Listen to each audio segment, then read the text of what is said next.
Patrick Truckin, General Manager of your Twin Eagles Country Club, coming at you this week with my third installment of what's been going on with the master plan. This week, as promised, Dave Humphreys did deliver his latest iteration of the master plan. It takes into consideration the thoughts and comments out of the focus group. The facilities committee did confirm that he captured the essence of what people were looking for in the master plan, and it has now been posted to the website. So if you go to the Elevate Your Lifestyle tab on the website, it's the second or third one down. It says Facilities Master Plan Revisions, something along that line. Right there. Click on that, and that'll open up the master plan for you. So in there, you're going to see things, again, like I talked about. The administration offices are probably the biggest change up here in the clubhouse. They actually, instead of expanding out into the front, that whole concept basically moves down into the basement right underneath the stairs. The entrance to the new administration offices would be right through that little business center we have right now where the computer is by where the water is. So that's kind of the biggest addition to the whole thing, or biggest change really to the whole thing downstairs. There is an enhanced kind of grab-and-go Midway Cafe, and then also on the far east end of the building down towards the driving range, Dave went ahead and built out those restrooms down there. So instead of having just a men's and women's and one toilet in each one, you've got, I think, 4 for the women and 4 for the men to help with the speed at the turn, and also help with the capacity for people coming off of the driving range. That was definitely a big hot topic that we heard from the members during the focus groups. Upstairs, the biggest change is probably to the ladies' card room. It's no longer really strictly a ladies' card room. It's now kind of a multi-purpose room. It could be used for cards. It could be used for other things as well. And that's primarily because you don't have to go through the ladies' locker room now to get into it. It has a separate entrance. So it could be men's and women's, couple of cards or whatever. And there's a kind of little entryway to get you into the ladies' card room. We had to do a little rejiggering there, some of the lockers and stuff, to make it all work. But it does get to the numbers that we felt like we needed to get to based on what we were hearing in the focus groups, which is 84 members in there at any one time playing cards. And that's with some generous space in between. We could probably squeeze it up, make it a little bit less comfortable, and get a few more tables in there if we needed to. But I think that would be very rare. And at that point, I think you'd probably want to move down into the bigger room at the far end, down by the restaurant if we needed to, the multi-purpose room down there. So down at the Tiki, you'll see that there's an architectural lanai that's been put over the bocce court, and that was in direct response to people's concerns about the bugs and pests down there. It's designed to do the same thing as the one on your back porch, only on a much bigger scale. There isn't a formal roof. It is open and just screened all the way through. It's a little bit more substantial of a structure, though, just because of its size and adding a little bit of an architectural element to the space. The bocce courts have also been reoriented north-south versus east-west. So those late afternoon games, those people playing to the west aren't disadvantaged by having to look at the setting sun. So those are the two big changes there. Really nothing at the fitness center to speak of at this point. The racket center is a different story. It has been reoriented a little bit farther to the north. It's still right now in the maintenance facility. But the idea was you could move pickleball a little bit further away from the people on Covenant Garden and Bramble as well if there's a concern around noise. But the big change there, though, I think, is by going through this exercise, we realized that if we brought the traffic off of Twin Eagles Boulevard straight north along the east boundary of Twin Eagles, between the preserve and that chain link fence, if we formalized a road through there, we could actually get rid of the entryway off of Bramble. So if the membership ultimately decided that the racket center was something that they would like to pursue, we could enhance that roadway, and then that would take care of all the traffic coming off of Bramble. There would be no more traffic coming off of Bramble, including golf cars, including tractors, including anything. Everything would then be coming up off of Twin Eagles Boulevard directly, which might be a nice feature to think about. So those are the big changes to the master plan. They are out there now, and again, it's an iterative process. This is just the second version of it. We're going to start setting up some more focus groups as well to get some more member input on where we are today. Probably later on next week, Wednesday or Thursday, we'll get an email out that talks a little bit about that. Now, switching to the talent.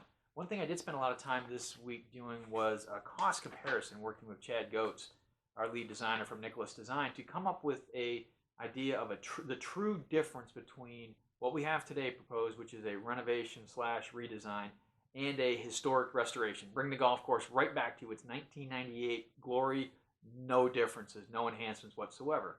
And in grinding through all the numbers, going line by line through everything that needs to get done, we've realized the difference is about $218,000.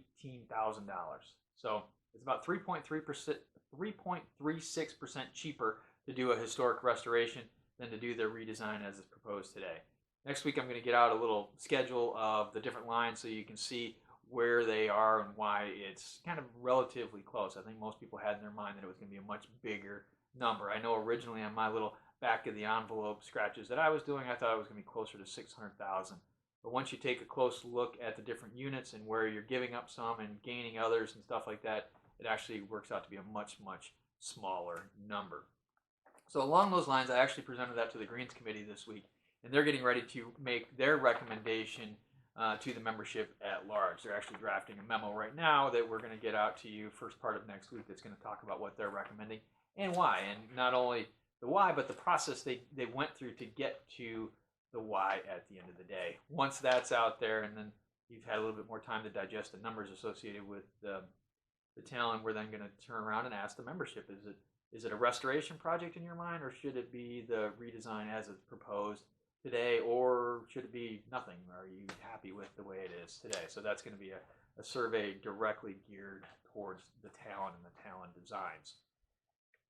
Now, to take that one step further, I've just confirmed with Chad that, again, Chad Goetz from Nicholas Design, that he's going to come out and do a town hall for the community and actually walk the members through the design changes that they're proposing, the why, the what, the where, and get an understanding philosophically why they're proposing what they're proposing.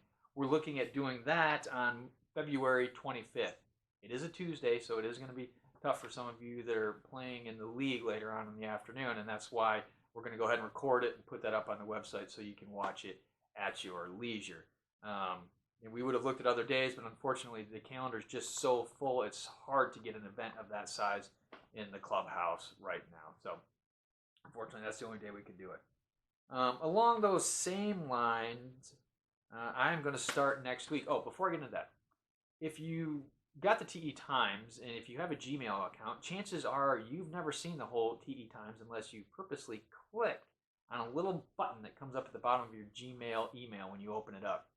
Apparently, and we're just learning this now, it only actually displays about a third of the TE Times in your Gmail account. And to get the rest of it, you have to actually click on a link to download the rest of it. And, we just learned that the other day, actually. So if you've been wondering how people are getting all this information and you're not seeing it, and if you're a Gmail user, that might be why. We're reaching out to Gmail to see if there is a fix somewhere, but right now it appears that that is just a technology challenge that they have or that we have, and we have to figure out a way to work around.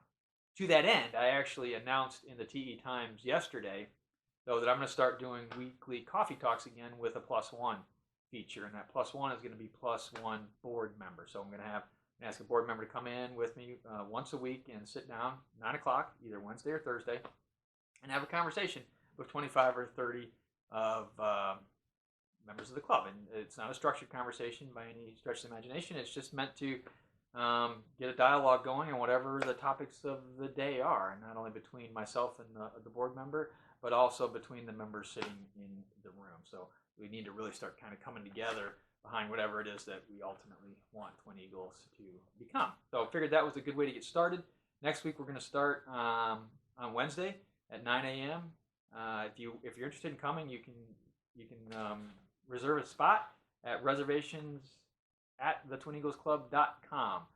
The following week we're going to do it Thursday. We're going to go back and forth between Wednesday and Thursday until we don't have a need, if we don't have a demand for it. So that's the idea right now. If you got something going on Wednesdays you can't make it, maybe Thursdays you can make it. So I think that's all I've got for you this week. Oh, I guess one last thing. The Finance Committee did shoot their video this morning talking about the assumptions that they have in their model, that led us into the numbers that I talked about a couple weeks ago. Unfortunately, we had a slight technical difficulty with the sound, and we're going to have to reshoot that the first part of next week and get that out. So that is definitely on its way, and I apologize for the delay. So with that, that's all I've got for you right now.